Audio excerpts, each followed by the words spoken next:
السلام علیکم ګرانو دوستانو. نن به زه تاسو ته د کرکټ په هکله باندې یو څو تازه او ډېر مهم خبرونه درکړم. خاص کر زه به تاسو ته وایم چې سبا ته د افغانستان او د آیرلینډ چې کومه لوبه ترسره کیدونکې ده، په دغه کې به کوم 11 لوبغاړي د افغانستان لپاره لوبیږي.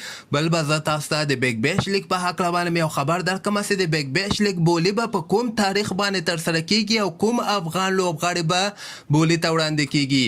او د نه علاوه به زه تاسو ته د نیوزیلند پخوانی لوبغاړی روس ټیلر چې کوم د بیا دغسې خبر ورکړی ده چې په آی پی ایل کې یو مالک مانه پړک جګ کړی ده.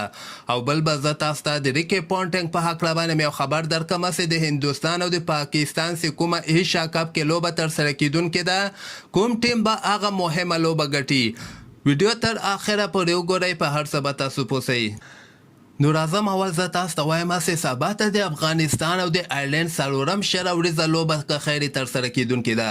دغه لوبه هماغه زوړ ټایم کې یعنې ماښام ټایم کې 7 بجې د افغانستان په وخت باندې شروع کیږي. خو په دغه لوبه کې یو بدلون امکان لري چې وسي، ځکه فضل حق فاروقي هغه بدبختانه انفیټ شوی ده او دغه بقایا 2 لوبو کې د افغانستان لپاره نسي لوبېدلی. دغه لوبه کې به 50% چانس ده چې باران به هم وسي، خو ورېځه به یعنې ټوله ورځ به ورېځه 50% چانس ده چې په دغه لوبه کې باران هم وسي. خو دغه 11 لوبغاړي به زه تاسو ته وښیم چې د افغانستان لپاره به که خیري لوبیږي. اوپننګ ته به حضرت الله زازی او رحمان الله ګربز راوځي. ون ډاون کې به عثمان غني، بیا به ورپسې ابراهیم زدراني، 5م لمبر باندې به نجیب زدراني، 6م لمبر باندې به محمد نبی، 7م لمبر باندې به عظمت الله عمرزی، 8م لمبر باندې به رشید خان، 9م لمبر باندې به مجیب زدراني، 10م لمبر باندې به نوین الحق او 11م لمبر باندې به د فضل حق فاروقي په ځای باندې فرید ملک په دغه لوبه کې د افغانستان لپاره لوبیږي. نو که خیر دغه 11 لوبغاړي به سبانۍ لوبه کې د افغانستان لپاره لوبیږي. دغه لوبه د افغانستان لپاره ډیره مهمه ده. باید افغانستان په هر حال کې دغه لوبه وګټي او همدغسې دغه سیریز به که خیر مساوي سي. بل به زه تاسو ته د بیګ بیش لیګ په هکله باندې یو خبر درکړم چې د استرالیا ډېر مشهوره لیګ د 13 کلو کې ورته د افغانستان نور احمد هم لوبېدلی، قیس احمد هم لوبېدلی، مجیب زدران، رشید خان، محمد نبی ورکې لوبېدلی دي. خو دغه کال ته چې کوم بیګ بیش لیګ ترسره کیدونکې ده، دغلته به 20 افغان لوبغاړي بولي ته وړاندې کیږي.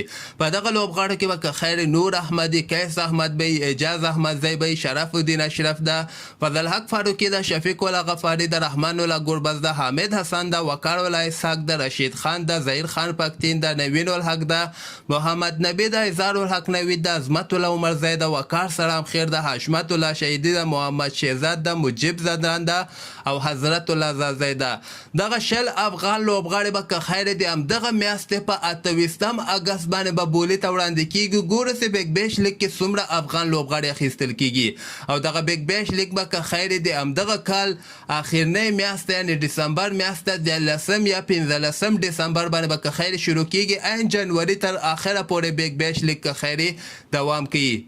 او د نه علاوه به زه تاسو ته د نیوزیلند یو پخوانی لوبغاړی ده، یو وخت کې آی پی ایل کې هم لوبېدلی او دی بیا دغسې خپل کتاب کې لیکلی دي چې کال 2011 کې چې کله ما آی پی ایل کې لوبه ترسره کړله، زه څو وارې په صفر باندې اوټ شوم. نو د هغه د راجستان رویلز مالک چې کوم ده دغلته و یو مالک د هغه واضحه هغه نه ده ښودلی، خو دغسې خبرې ورکړی چې ده ما نه پړکونه جګ کړي دي، یعنې 3 پړکه یې رانه جګ کړل او ما ته یې دغه خبره وکړل چې دغه صفر رنځو لپاره موږ تاسو ته دومره پیسې نه درکوو، ته ولې سم رنځونه ورډه کړل.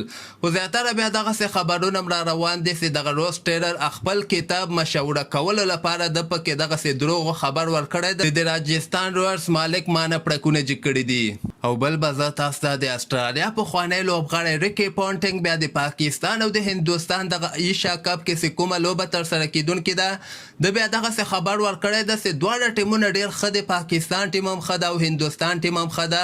وایي هغه ټیر چېرې ورځه ورلډ کپ کې که تاسو کتلی، پاکستان ډېر په اسانۍ سره په 10 وکټه باندې هندوستان نه هغه لوبه خو وګټله. خو بیا ماته داسې ښکاري چې په ایشیا کپ کې به هندوستان چې کوم ده هغه به پاکستان نه دغه لوبه ګټي.